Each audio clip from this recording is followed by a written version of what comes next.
लहानपणी हातातील एखादी खाण्याची गोष्ट खाली पडली की ती परत उचलून खायची की नाही हे आम्ही मुलं एका प्रश्नाच्या उत्तरावरून ठरवत असू। तो प्रश्न होता, राम की भूत।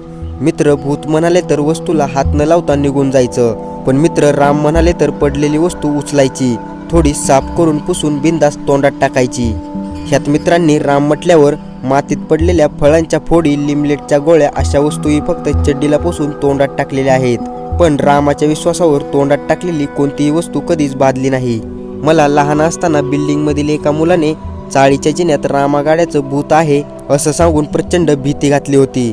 संध्याकाळी त्या जिन्यातून चालायला मी खूप घाबरत असे। हे जेव्हा आईला कळले तेव्हा ती आधी मला पिकेट रोड हनुमान मंदिर आणि नंतर गोऱ्या रामाच्या देवळात घेऊन गेली। हनुमानाचा गंडा गळ्यात घातल्यावर आणि काही वेळातच त्याच्या तेजस्वी बॉसला पण भेटल्यावर भीती कायमची पळून गेली। ज्या जिन्यात मला भूत दिसायचं तिथे आता मला गोरा राम, त्याच्या पायाशी बसलेला चड्डीवाला हनुमान आणि त्या हनुमानाला त्याचाच गंडा घालून नमस्कार करणारा मी दिसू लागलो। त्यानिमित्ताने राम म्हटल्यावर भीती नष्ट होते।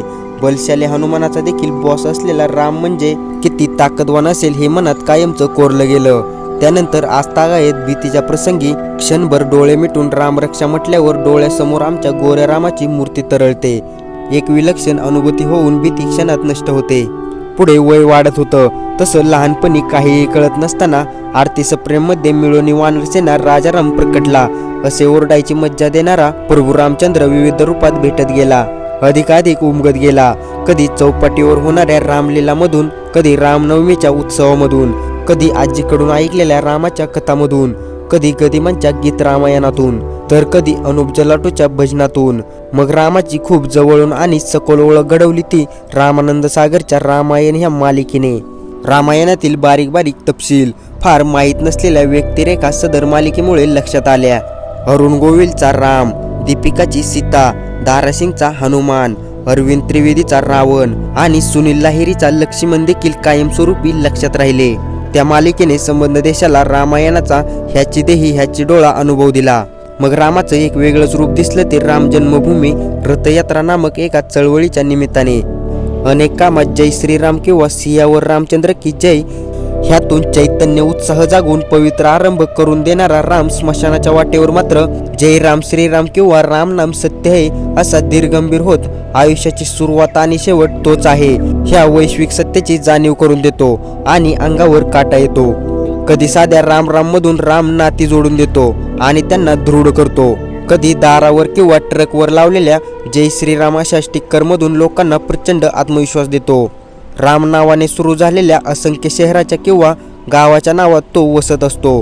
आमच्या अनेक मित्रांच्या वडिलांच्या रामचंद्र किंवा राजाराम ह्या नावातून तो आम्हाला आठवत असतो। कधी तो सिनेमात हाय रामाये क्या हुआ किंवा रामा रामा गजब होई गवा है असा विभत्स केला जातो। पुत्र, बंधू, नवरा, बाप, राजा, देव, शत्रू, मित्र, योद्धा ह्या सर्व भूमिका ज्याचा आदर्श ठेवावा असा राम आणि त्याचं रामराज्य सध्या कलियुगात फारसं बघायला मिळत नाही। अनेक ठिकाणी रावण आणि रावणाचं उदात्तीकरण अनुभवायला मिळतं, पण विश्वाची निर्मिती आणि अंत ज्याच्या हातात आहे तो राम स्वर्गातून बघत असतो।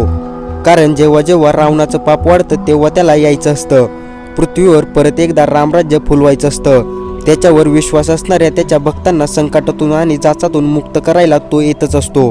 फक्त मनात श्रद्धा आणि तोंडात दिवसातून काही वेळ तरी श्रीराम असावं। तर मित्रांनो, व्हिडिओ कसा वाटला, काय वाटला कॉमेंट्समध्ये जरूर सांगा आणि अशाच आपल्या मराठी भाषेतून नवनवीन प्रेरणादायी कथा पाहण्यासाठी आपल्या इझी मोटिवेशन स्टोरीज या यूट्यूब चॅनलला सबस्क्राईब करा आणि नवनवीन व्हिडिओची नोटिफिकेशन सर्वात आधी येण्यासाठी बेल आयकॉन प्रेस करा। तर चला भेटूया पुढच्या एका नवीन भन्नाट अशा व्हिडिओमध्ये। तोपर्यंत धन्यवाद।